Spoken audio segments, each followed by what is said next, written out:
and what the way you use your time says about your future success. But first I want to tell you about a fight I had with my husband yesterday, and yes, it is connected.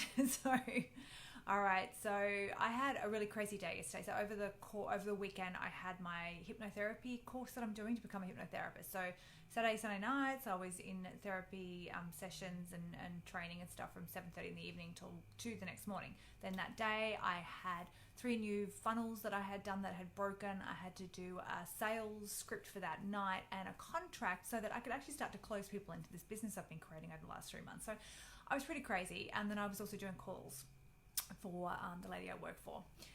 And then my husband said he wanted me to wash my car.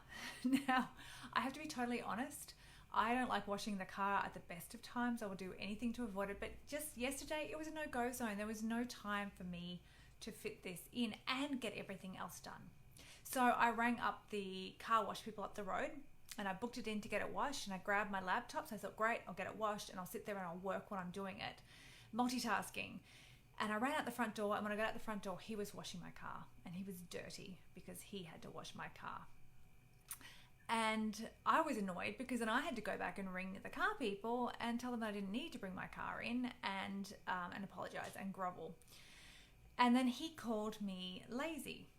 He said I was lazy because I didn't want to wash my car. And that's pretty much when I lost my shit. I went a little bit crazy, because anyone who knows me knows that the last thing that I am is lazy. And the amount of work that I've actually achieved in the last 3 months is staggering when you look back on it. So what he didn't understand, that he doesn't understand that what I'm doing, and he doesn't put any value on my time. And he didn't realize that that $50 that I was going to spend washing my car was going to allow me to potentially create 10 figures this week with the calls that I've got booked in for my business. He doesn't put value on time. Instead, he will spend time saving money. So it's the opposite way. And I used to work like that as well. I used to go out of my way to spend time to save money. And then I realized something very important. I realized that the future me, the me in the future that's already got the success that I want, she's not doing that. She's not spending her time to save money, and she's spending money to save time. She's working more efficiently and effectively to allow her to work on her business and to free out the time that she does have so that she can spend that with people that she loves and doing things that she loves. And that's the difference.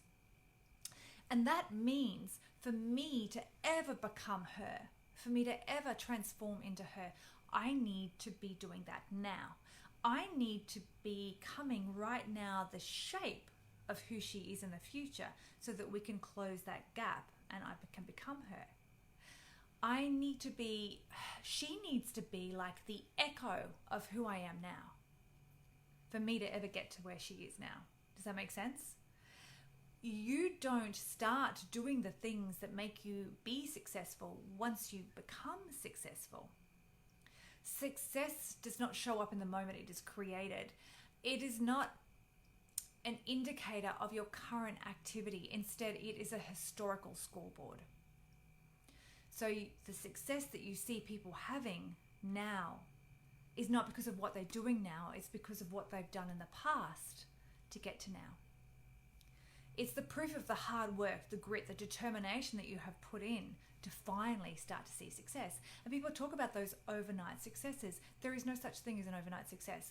Those people, when you call someone an overnight success, you're taking away from them. You're undervaluing all those years of hard work, of determination, of everything they learned, of everything they did, that finally got to the point where the tipping point where they pushed hard enough that they had success.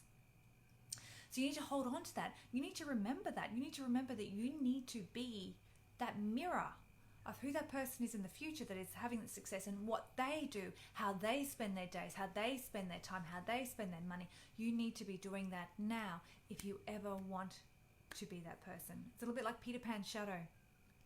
All right? We need to be able to be attached to that future you with what we're doing now.